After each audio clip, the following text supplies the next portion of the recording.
Hadiah ke? Atau itu rasuah? Okey, jangan sebab satu hamper raya, korang punya kerjaya itu hancur sekelip mata. Korang ingat hadiah itu tanda terima kasih? Silap. Mungkin itu umpan yang tengah tunggu masa nak heret korang ke lockup SPRM.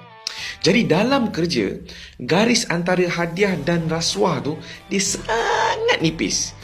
Ia akan jadi rasuah bila ada niat udang di sebalik batu. Contoh, tengah proses tender, tiba-tiba dapat iPhone baru dari kontraktor. Jadi itu bukan hadiah.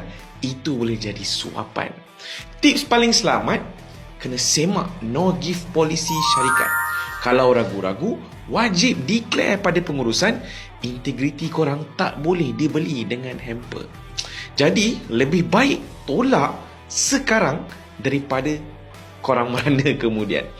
Jadi, kalau korang pernah kena situasi serba salah macam ini, tolong kalau ada boleh share.